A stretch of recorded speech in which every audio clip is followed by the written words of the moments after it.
Selamat siang, Ibu. Siang, Iya, Ibu. apa kabar semuanya? Ini gelendotan melulu ini, Ambim.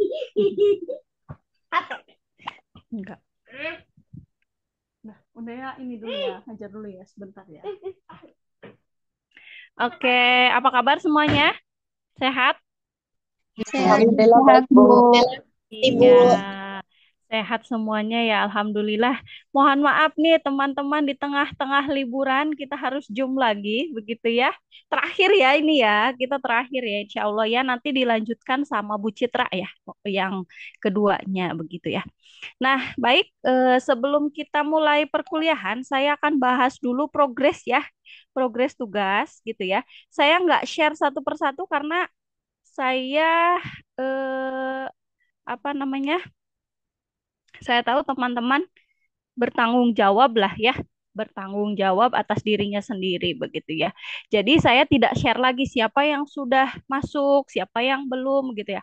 Kalau sudah submit sama prosesnya kayak UTS itu pasti sudah masuk begitu. Nah, kalau misalnya apa namanya belum submit begitu ya kan kelihatan nanti kan progresnya gitu ya. Nah, ini baru 51 orang ya yang ini kayaknya nampak-nampaknya bau-bau liburannya itu udah kena banget gitu ya. Ini pada liburan kemana ini? Di Justina kosan liburan aja, enggak? Bu. Oh, di kosan aja. Justina liburan enggak? Sementara belum, Bu. Masih Oh, nugas. oke, masih banyak tugas katanya nih. Intan, Intan, Intan liburan enggak, Intan? Anissa, Anissa liburan enggak? Enggak, Bun. Di rumah Oh, aja. enggak, di rumah aja.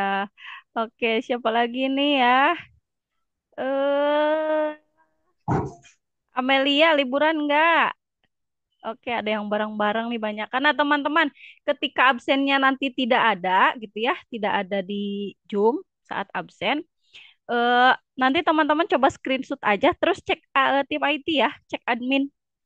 Ini saya Zoom tapi absennya nggak ada, gitu. Tinggal disampaikan saja seperti itu. Nah, teman-teman, nih progres tugas mandiri dan tugas kelompok. Kan tugas mandiri itu tanggal 20 ya. Kita ini apa namanya?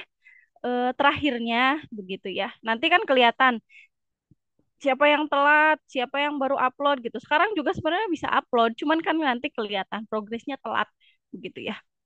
Kemudian tugas kelompok itu hari ini deadline-nya tanggal 27 ya, teman-teman. Jadi silahkan yang belum. Nah, ini tugas mandiri nih, saya cek ini. Wah, ternyata masih ada sekitar 15 orangan ya, 16 orangan lah yang belum nih. Baru 116 orang ternyata. Total semuanya kan 131 ya, teman-teman ini. Jadi ya masih ada beberapa yang belum submit gitu ya. Nih, ini terdeteksi di Spada saya gitu ya. Kemudian tugas kelompoknya nih. Nah, tugas kelompok juga sama, baru 102. Hari ini ya, teman-teman terakhir ya, silahkan diupload ya. Begitu, silahkan diupload teman-teman untuk tugas kelompoknya. Eh, apa namanya? Baru 102 sekitar 20-an lagi ya. 19 orang lagi yang belum submit begitu ya. Oke. Baik, pertemuan kali ini kita akan membahas mengenai konsep dasar pengukuran. Teman-teman mungkin saya tidak terlalu lama ya. Eh, sebentar.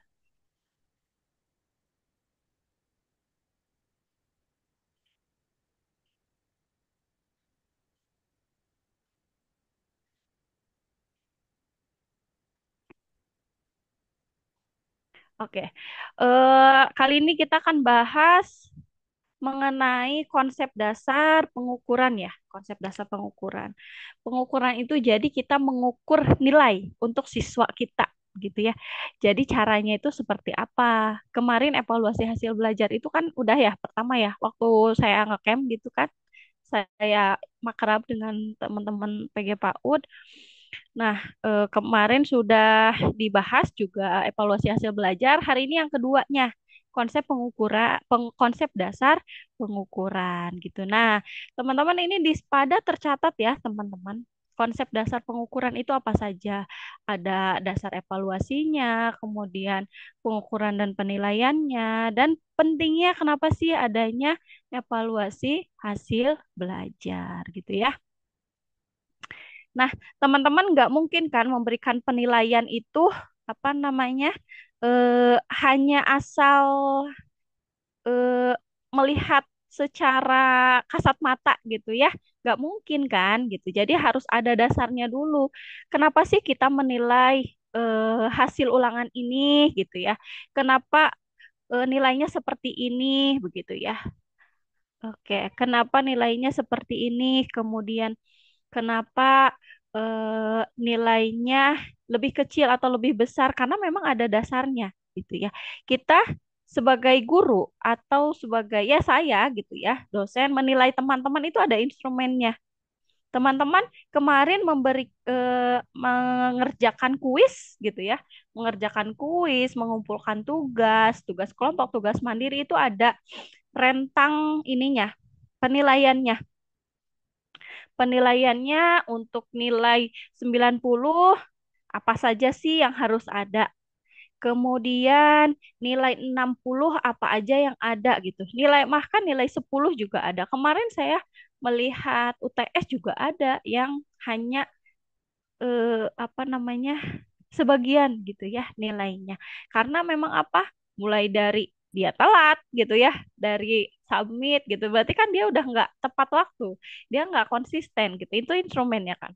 Kemudian ketepatan dalam menjawab juga, wah jiplak semua dari AI gitu kan. Kelihatan banget kita sebagai dosen tuh punya cek plagiarisme gitu ya. Jadi kelihatan kalau misalnya teman-teman semuanya eh, jawabannya dari ChatGPT gitu ya, kelihatan banget gitu. Nah, seperti itu. Jadi ketika mengakali sesuatu pasti ada caranya sendiri untuk mengetahui hal-hal tersebut gitu ya. Jadi, nah teman-teman pengukuran ini pengertiannya adalah proses pengumpulan data kuantitatif gitu ya. Pengumpulan data kuantitatif atau kualitatif gitu ya yang digunakan untuk mengevaluasi atau menggambarkan karakteristik tertentu. Nah, ini teman-teman, nanti teman-teman pas waktu skripsian gitu ya. Ini kan masih semester 1 ya kebanyakan. Udah ada yang semester 7 juga di sini tuh. Nah, ini pas di penelitian pasti ada yang namanya pengukuran gitu ya.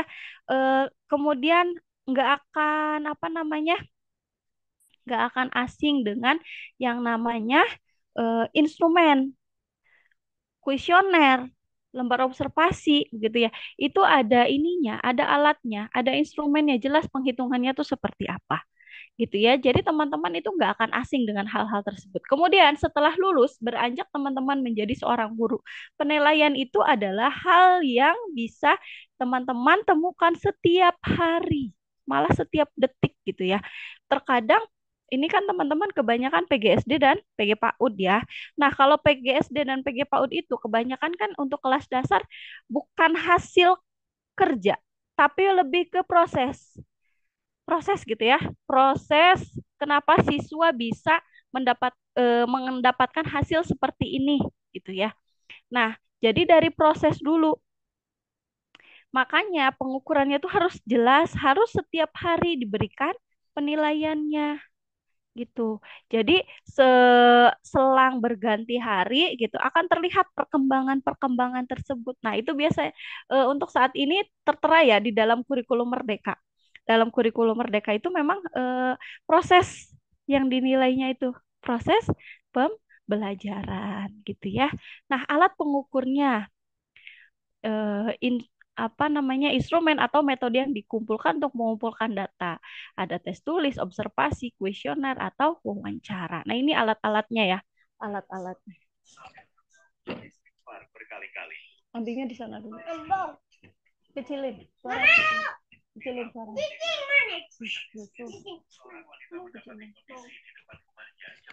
Oke, teman-teman. Sebentar ya. Sebentar.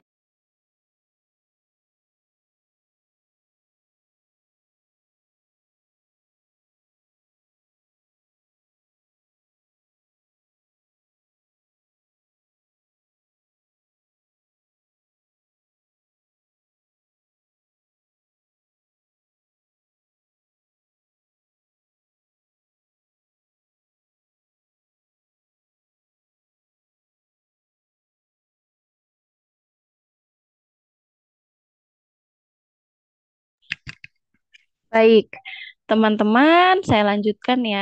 Sampai sini ada pertanyaan dulu.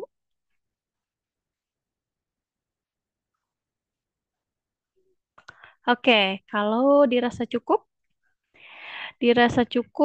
Oke, nah ini tujuan ya. Kita ke tujuan pengukuran. Tujuan pengukuran yang pertama itu untuk mendapatkan data yang akurat ya, sudah pasti.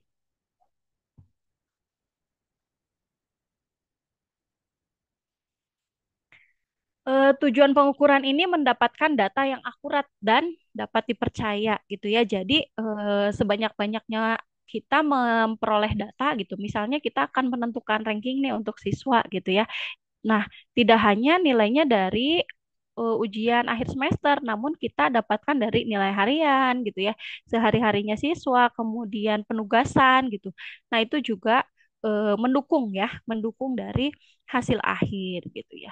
Kemudian membandingkan nilai atau sifat suatu objek dengan standar yang telah ditentukan. Jadi ini dibandingkan dulu ya sebelum akhirnya dihasilkan gitu ya, mendapatkan nilai seperti apa.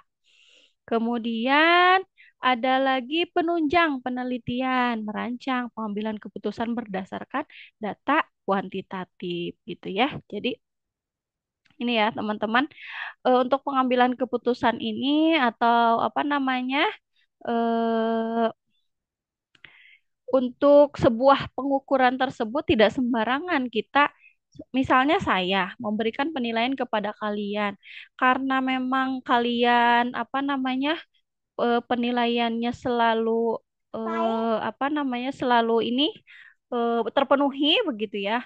Tapi kalian itu tidak aktif gitu ya dalam perkuliahan, nggak pernah nanya kayak gitu. Terus kemudian ada lagi tugasnya walaupun terpenuhi semua, tapi deadline-nya itu tidak dilihat gitu ya, telat-telat ngumpulin tugasnya ya, itu juga jadi pertimbangan ya untuk memberikan nilai. Kalau misalnya mau nilai A, penuhi sesuai dengan kriteria gitu ya. Oke. Nah, ini ya teman-teman, penilaian apa sih artinya penilaian itu gitu ya. Buat apa sih penilaian? Pentingnya penilaian itu untuk apa gitu ya. Penilaian itu sebuah proses yang melibatkan pengumpulan data tentang kinerja atau pencapaian siswa yang kemudian dianalisis dan digunakan untuk membuat keputusan tentang pendidikan gitu ya. Jadi memang penilaian itu penting ya, teman-teman, sangat penting gitu ya. Ketika si guru memberikan penilaian yang cukup buruk gitu ya atau kurang bagus gitu terhadap siswa, nah itu akan apa namanya, penilaian yang tidak akurat, namun memberikan penilaiannya yang kurang bagus gitu. Itu akan dampaknya ke si siswa sendiri gitu ya. Dia akan minder gitu ya. Tapi untuk sekarang gitu ya, untuk sekarang itu sangat rame sekali postingan-postingan bahwa orang tua tolong jangan menuntut anak untuk nilainya tidak bagus gitu. Jadi anaknya nilainya nggak bagus juga ya udah dibiarin aja gitu. Nah, yang dibiarin aja itu yang mereka yang sudah berjuang. Kalau misalnya mereka hanya main HP sehari-harinya ketika apa namanya, mau ujian nggak pernah belajar gitu ya, ya gimana sebagai orang tua mengapresiasinya? Tidak seperti itu ya. Jadi apresiasi itu diberikan kepada siswa yang sudah berusaha secara maksimal. Dia ingin mendapatkan nilai yang terbaik, namun karena memang ada yang lebih baik, misalnya ada yang lebih bekerja keras, makanya dia mendapatkan nilai yang eh, tidak sesuai harapannya, bukan sama siswa yang apa, diberikan nilainya yang kurang baik tapi diapresiasi gitu ya. Eh, Siswa yang diberikan penilaiannya kurang baik, sikapnya juga yang kurang baik gitu ya, tapi diapresiasi, nggak seperti itu gitu. Banyak sekali ya sekarang postingan-postingannya gitu ya. Jadi jangan menganggap bahwa si anak kita itu eh, si siswa si apa namanya, anak kita itu karena dia nggak berjuang udah biarin, udah nggak apa-apa gitu ya, nggak apa-apa ininya apa namanya, belajarnya nggak ranking juga hari ini nggak apa-apa gitu kan, dibiarin aja tanpa perjuangan gitu kan, nggak adil banget gitu ya. Nah, harus berjuang dulu, hasilnya seperti apa ya kita serahkan begitu, bukan yang sebaliknya ya gitu. Oke, nah ini teman-teman jenis-jenis penilaian biar teman-teman paham. Jenis-jenis penilaian itu ada kuis harian, tugas kecil, diskusi kelas, observasi gitu ya. Nah, ini penilaian formatif. Formatif itu yang sehari-hari di luar ujian akhir gitu ya. Kemudian sumatif. Yang sumatif itu ujian akhir, proyek akhir, laporan akhir, presentasi. Misalnya kalau teman-teman skripsi gitu ya. Skripsi itu juga menunjang menunjang IPK kalian gitu ya, karena berapa persen itu dari skripsi gitu. Jadi sehari-hari kaliannya nilainya itu harus bagus gitu ya. Kemudian ditambah dengan ditambah dengan apa namanya, nilai UAS. UASnya yang harus lebih nilai UAS. Nilai UASnya yang bagus ditambah dengan nilai skripsinya yang harus jauh lebih bagus gitu. Jadi IPK-nya bisa tinggi gitu ya. Oke, saya lanjutkan ya. Nah, ini kenapa sih pentingnya evaluasi hasil belajar gitu ya? Kenapa sih kok penting evaluasi hasil belajar itu? Gitu. Kalau misalnya kita tidak mengevaluasi, tidak ada evaluasi hasil belajar, itu akan jong gitu ya. Kita tidak akan tahu batas kemampuan kita itu sampai mana gitu. Seperti itu ya. Jadi kita harus mengevaluasi mengevaluasi diri kita, hasil belajar kita itu seperti apa gitu ya.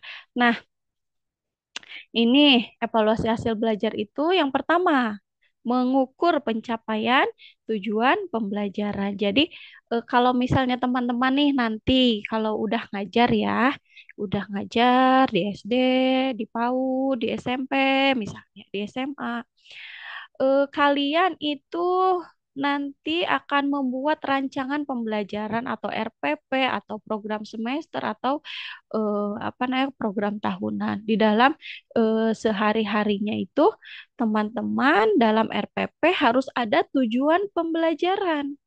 Tujuan pembelajaran itu disesuaikan dengan kurikulum sekolah gitu ya. Jadi teman-teman merancang dulu tujuan pembelajarannya itu seperti apa. Kalau misalnya kita tidak punya tujuan pembelajaran, maka hasilnya akan seperti apa? Tidak akan terarah gitu ya. Banyak sekali ya saat ini guru-guru yang banyak sekali saat ini guru-guru itu yang ini ya, mengajar ya asal mengajar aja yang ada di LKA gitu ya, tanpa melihat atau tanpa membuat tujuan pembelajaran mereka gitu. Kemudian setelah itu berikan umpan balik. Jadi umpan balik ini yang penting ini kayak gini ya teman-teman, itu mengapresiasi siswa juga. Ketika siswa mendapatkan apa namanya, selesai mengerjakan ulangan harian misalnya atau tugas harian, nah kita berikan umpan balik di dalam lembar kerja tersebut gitu ya. Kamu hebat gitu, namun ada sedikit kesalahan dalam soal nomor berapa gitu ya. Besok belajar lagi ya. Kamu sudah hebat gitu. Nah, seperti itu adalah umpan balik. Apresiasi untuk siswa kita. Jarang sekali itu dilakukan ya, teman-teman. Sangat jarang sekali itu dilakukan. Padahal penting loh. Untuk apa ya? Untuk memotivasi siswa gitu ya. Jadi agar lebih baik gitu ya. Ini apa namanya?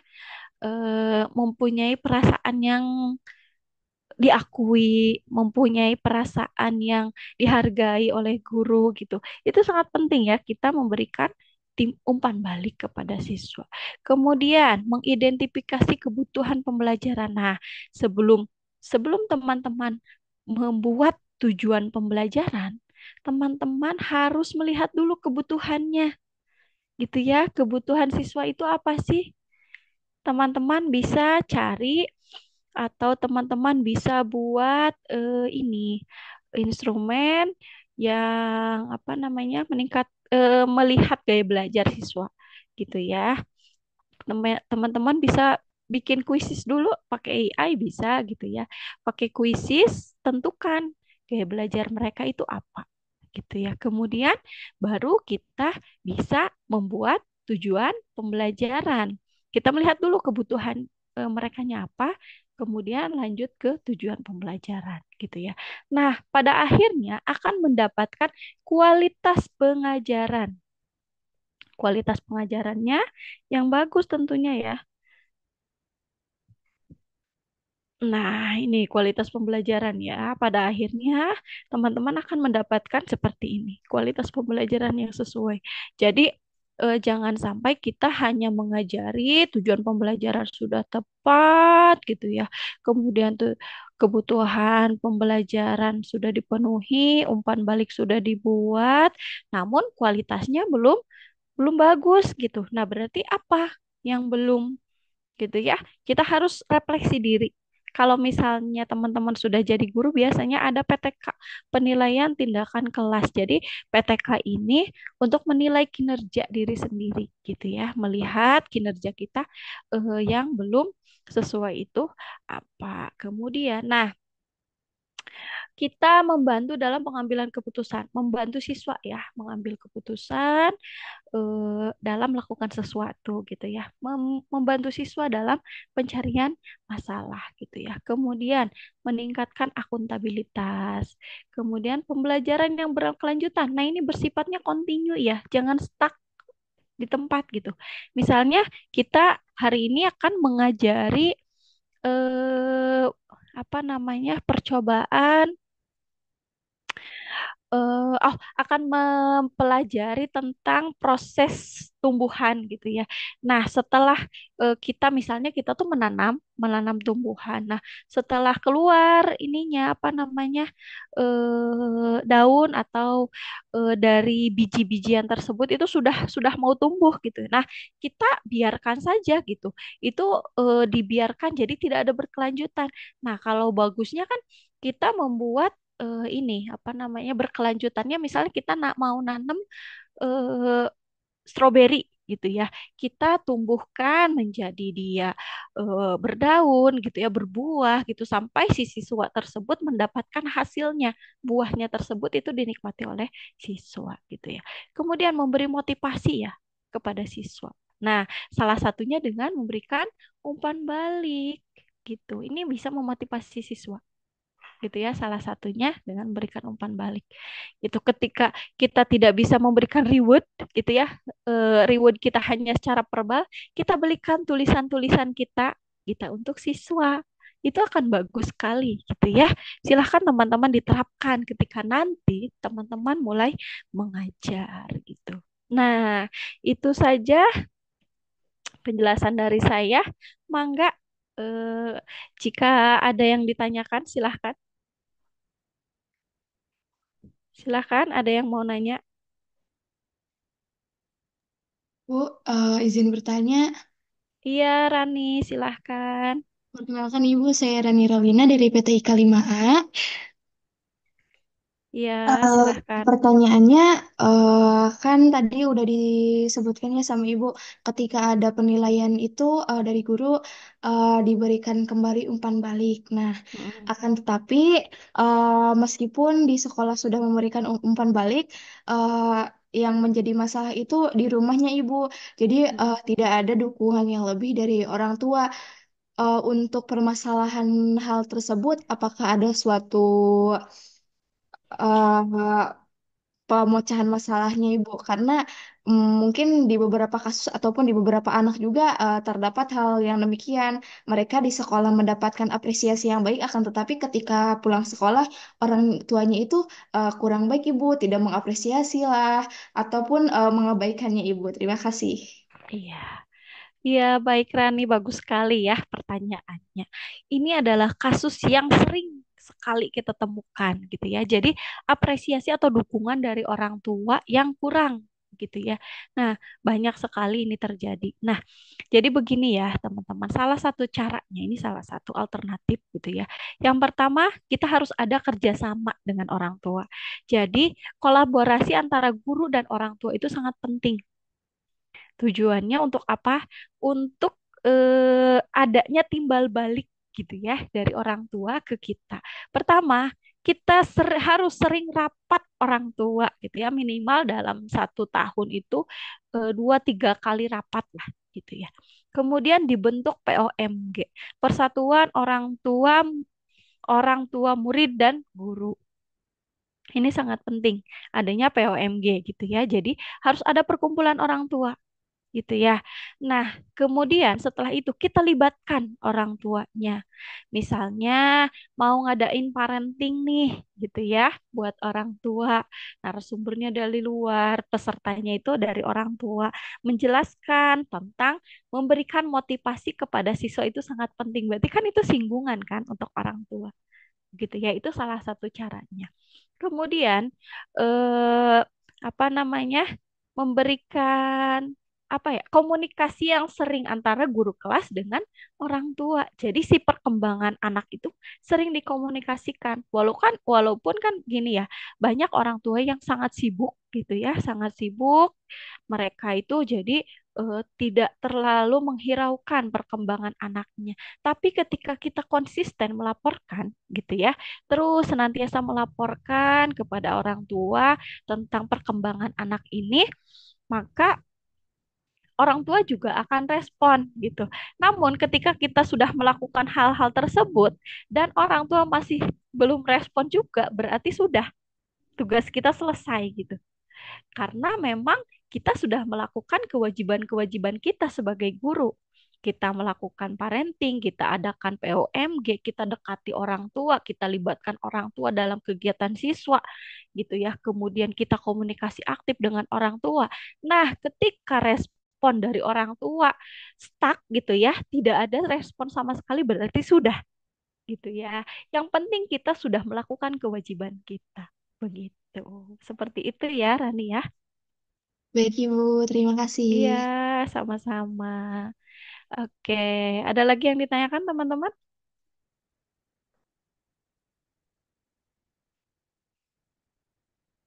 Oke, kalau misalnya dirasa cukup, oke, saya stop share dulu ya.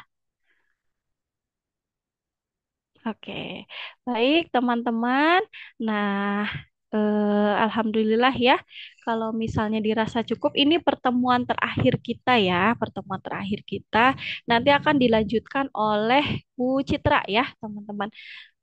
Untuk perkuliahannya gitu ya. Jadi di sini saya pribadi terutama gitu ya memohon maaf yang sangat-sangat banyak gitu ya kepada teman-teman ketika saya menegaskan kepada teman-teman harus mengerjakan ini, harus mengerjakan itu dan terus sehari-harinya bergelut di sepada saya mohon maaf sekali ya jika tidak berkenan. Dan semoga apa yang kita dapatkan hari ini bermanfaat ya teman-teman. Semoga esok atau lusa gitu ya kita bisa bertemu secara langsung gitu ya. Terima kasih. Saya akhiri. Wassalamualaikum warahmatullahi wabarakatuh. Waalaikumsalam Waalaikumsalam warahmatullahi wabarakatuh. Ibu absennya gimana, Bu? Oke, sebentar ya. Nanti absen itu di akhir saja ya. Setelah Bu Citra selesai memaparkan materi. Untuk admin Patria di recordnya dimatikan dulu. Nanti mulai record lagi setelah Bu Citra mulai ya.